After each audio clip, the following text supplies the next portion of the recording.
Buenas tardes. Seguimos con el desarrollo del segundo eje temático del curso, que refiere a los derechos y obligaciones de las partes, y en esta oportunidad nos vamos a referir al régimen de mejoras en el contrato de arrendamiento rural. Vamos a ver dónde está contenido ese régimen de mejoras y a cargo de quién o cuál de las partes son las mejoras que se van estableciendo. Si ustedes me permiten, yo voy a compartir pantalla con el Power que figura en el entorno, en el aula virtual. Bien.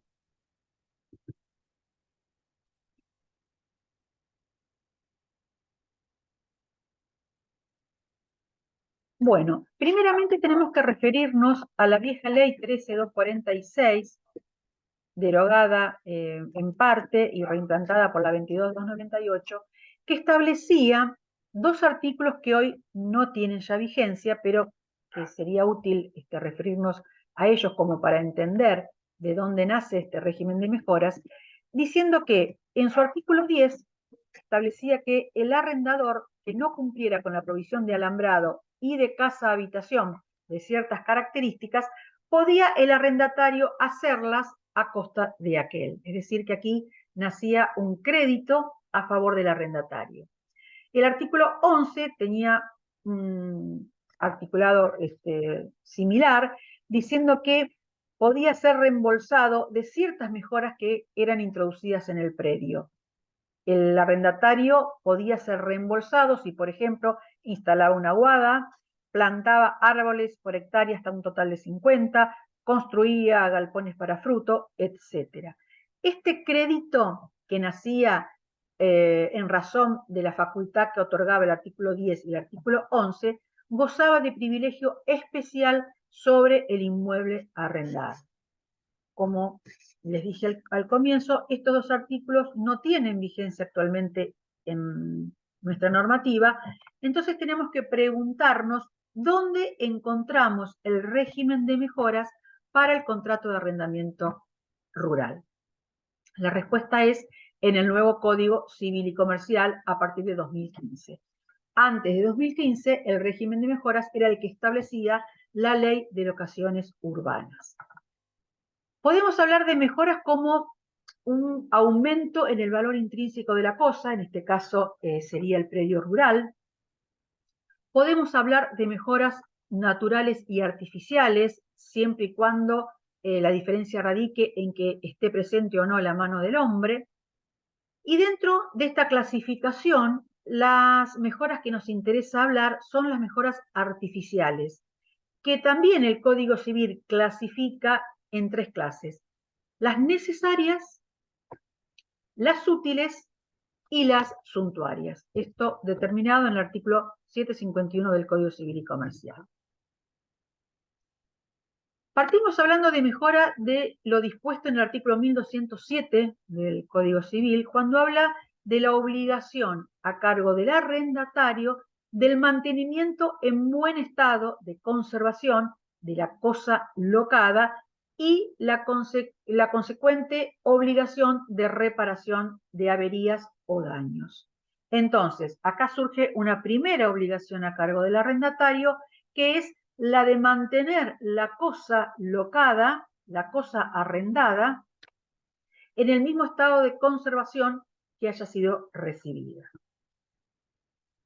Entonces hablamos, o podemos hablar, de una regla establecida en este ordenamiento jurídico, que es la del 1211, es decir, el locatario puede realizar mejoras en la cosa locada, esa sería la regla, el locatario puede realizar mejoras en la cosa locada, excepto que esté prohibido en el contrato, es decir, que por contrato se hubiera prohibido realizar algún tipo de mejoras. Que esa mejora altere la sustancia o forma de la cosa o que haya sido interpelada a restituirla. No tiene derecho a reclamar el pago de mejoras útiles o de mero lujo o suntuarias, pero si son mejoras necesarias, puede reclamar su valor al locador. Es decir, que si son mejoras necesarias, esto es, aquellas que hacen al cumplimiento del objeto de ese contrato de arrendamiento sí son a cargo del locador. O las tiene que hacer el locador o las puede hacer el arrendatario y hacer nacer a su favor un crédito. Luego el artículo 1212 habla de la violación al régimen de mejoras y dice que la realización de mejoras prohibidas en el artículo 1211 viola la obligación de conservar la cosa en el estado en el que se recibió. Es decir que las únicas mejoras a las cuales el arrendatario está obligado es a aquellas que hagan a la conservación de la cosa en el estado recibido. Bueno, el artículo 1224 habla de las facultades sobre las mejoras útiles o suntuarias.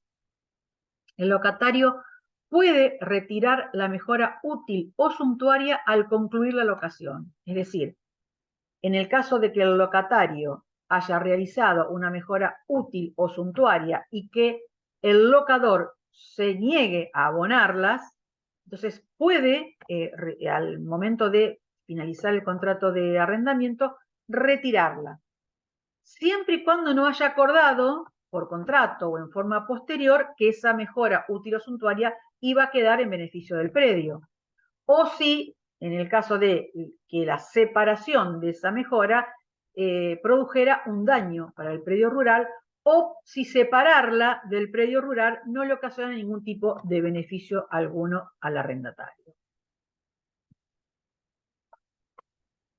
Luego, el Código Civil y Comercial habla de los casos en los cuales nace la obligación de reembolsar. En este caso habla de locador e inquilino, nosotros debemos hablar de arrendador y arrendatario.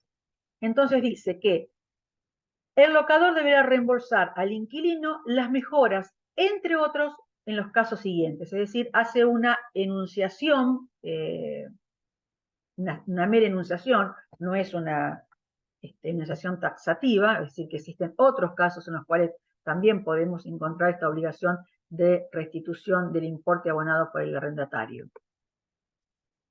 Si en el contrato o posteriormente lo autorizó a realizarlas y se obligó a pagarlas. Esto es, si por contrato se establecieron que ciertas mejoras estaban a cargo del locador y el locador obviamente aceptó a pagarlas, comprometiéndose o no el locatario a hacerlas. No importa si el locatario se hubiera comprometido a hacerlas en el contrato, pero si en el contrato figura que tales mejoras de cualquier naturaleza son a cargo del locador, deberá reembolsarlas. Si lo autorizó para hacerlas y luego de hechas se obligó a pagarlas, este sería otro caso. Si fuesen reparaciones o gastos a su cargo, es decir, a cargo del locador, que el inquilino hiciese en caso de urgencia. ¿Cuáles serían estas? Las mejoras necesarias. Las mejoras necesarias que hacen al cumplimiento del objeto del contrato de locación son a cargo del locador. Si por razones de urgencia o de fuerza mayor el arrendatario se ve en la obligación de hacerlas, puede reclamar el reembolso al arrendador. Bueno, un poco lo dice aquel artículo, si fueran necesarias, hechas por el locatario la cosa locada, aunque no lo haya convenido, si el contrato se resuelve sin culpa del locatario, excepto que sea por destrucción de la cosa. En el caso de las voluntarias, si por culpa del locador se resolviese el contrato, y en la locación por tiempo indeterminado, si el arrendatario fuera autorizado para realizarlas y no pudo disfrutarlas por haberle exigido el locador la restitución del inmueble. Reitero que esta es una enunciación que no es taxativa, podemos encontrar otros casos, ya sea en la doctrina o en la jurisprudencia, que hagan referencia a esta obligación de restitución del importe abonado por el arrendatario. También habla el artículo 1226 del Código Civil y Comercial del derecho de retención. ¿Cuándo nace el derecho de retención?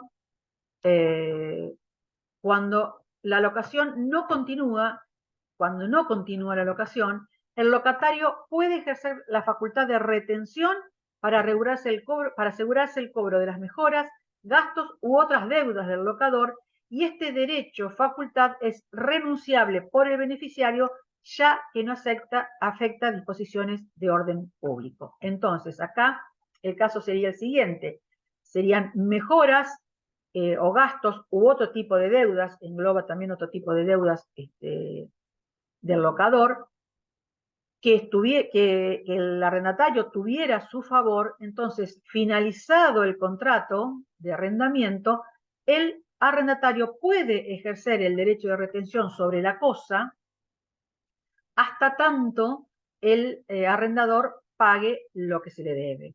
Y este derecho, facultad de retención, obviamente es renunciable por parte del arrendatario porque no es una disposición de orden público.